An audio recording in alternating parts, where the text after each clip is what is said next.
सभी बंधुओं को जय श्री राम। आज मैं श्राद्ध के बारे में कुछ बातें रखना चाहता हूँ, क्योंकि कुछ एक पोस्ट मैंने फेसबुक में देखी, वो बिल्कुल विरुद्ध पितरों के बोल रहे हैं। ये वो कहाँ हैं, उनका जन्म हो गया है तो क्या आवश्यकता है, वो कहीं लटक गए हैं या क्या कर रहे हैं, वो पढ़ रहे हैं, ये लिख रहे हैं। अगर वो कहते हैं उनका दूसरा जन्म हो गया तो फिर ये श्राद्ध की क्या आवश्यकता है। ये बड़े छोटे प्रश्न हैं, बड़ी छोटी सोच की बात है।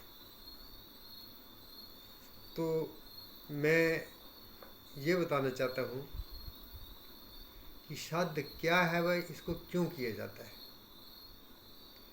सनातन धर्म में ऋषियों ने वर्ष में एक पक्ष को पितृपक्ष का नाम दिया है। इसमें पितरों का श्राद्ध, तर्पण, पिंड इत्यादि किया जाता है, ताकि कोई पितर जिसकी सद्गति ना हुई हो वो सद्गति को प्राप्त हो,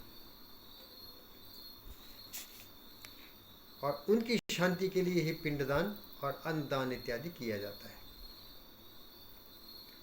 और दूसरा पक्ष ये है कि हम अपने पितरों को विस्मृत यानी भूल न जाएं, उनको स्मरण करने का वर्ष में ये एक बार समय आता है। और इसमें और भी बहुत सी बातें हैं। ये पितरों की शांति के लिए ही नहीं, अपितु हम अपनी शांति के लिए भी ये कर्म करते हैं। जब हम पितरों के निमित्त कुछ दान पूजन करते हैं, पिंड दान करते हैं, तो हमें भी अपनी आत्मा को शांति मिलती है। और एक याद करने का बहुत अच्छा ये तरीका है कि हम अपने पितरों को याद करते हैं। आगे आने वाली जो हमारी बच्चे हैं, वो भी, उनको भी मालूम होता है कि हमारे दादा परदादा कौन थे। जैसे हमें अपनों को पता चलता है, हमारे माता पिताजी करते थे श्राद्ध, हम कर रहे हैं, आगे करें, हम नहीं होंगे तो दूसरे करेंगे। ये इसी परंपरा से हमें एक पितरों को याद करने का भी एक माध्यम है। और ये भी कहा गया है शास्त्रों में कि मनुष्य के ऊपर प्रमुख 3 ऋण होते हैं: पितृ ऋण, देव ऋण और ऋषि ऋण। इसमें मुख्य जो ऋण है ये पितृ ऋण है। इसलिए पितरों के लिए कुछ न कुछ हमें दान जो है वो श्राद्धों के समय पर करना चाहिए। और कहा गया है कि श्रद्धया इदम श्राद्धम, अर्थात श्रद्धा से जो दान दिया जाता है वही श्राद्ध होता है। इसे ही पितृयज्ञ भी कहा जाता है।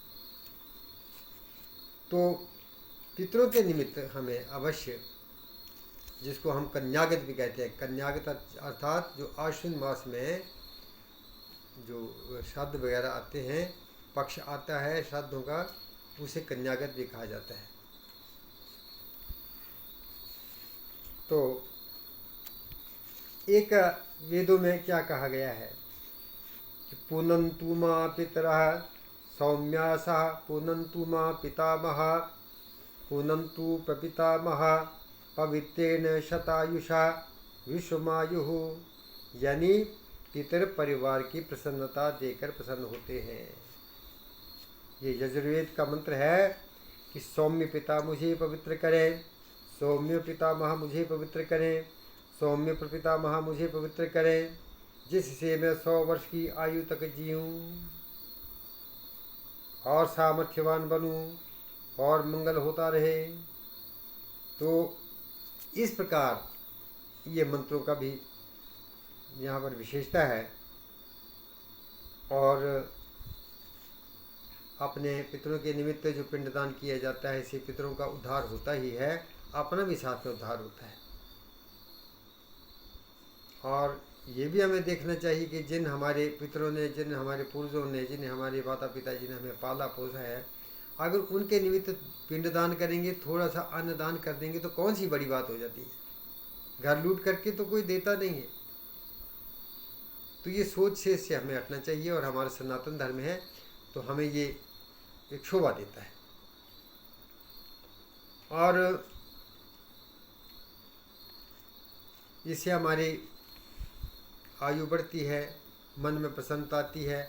और एक मैंने और देखा है कि जब पिंडदान किया जाता है तो पिंडदान के उपरांत पिंड जो बनाते हैं तो उसमें दूध, तिल, तुलसी पत्र, शहद, घी इत्यादि ये डाल करके फिर इनको मंत्रों द्वारा पिंड बनाया जाता है। और जब पिंडदान हो जाता है तो उसके बाद पिंड को सूंघा जाता है, सूंघने के लिए इसमें आदेश है। तो इतनी बड़ी बात है। मैं तो ये भी कहूँगा कि जो साइंटिस्ट लोग हैं वो भी कभी इसमें अनुसंधान करेंगे, या करें कि जब उसके सूंघने से सैकड़ों बीमारी दूर हो जाती है। अच्छी तरह से जब वो पिंडदान किया जाता है उसको सूंघें तो इसमें कोई ना कोई तो विशेषता रही है। इसमें मेडिकल छिपा हुआ है, इसमें कोई मेडिकल साइंस छिपी हुई है। तो इसलिए मेरा ये आपसे अनुरोध है कि अगर कोई ना ही करना चाहे तो ज़बरदस्ती तो किसी को नहीं की जा सकती है, परंतु इस माध्यम से ये इस पक्ष में पितरों को याद करना, पिंडदान करना अत्युत्तम होता है। इसमें ऐसा करने से कई बीमारियां दूर होती हैं घर में, अर्थात ये सकारात्मक ऊर्जा का प्रवेश होता है। और सबको साथ जो है वो करना ही चाहिए। जय श्री राम, जय हनुमान।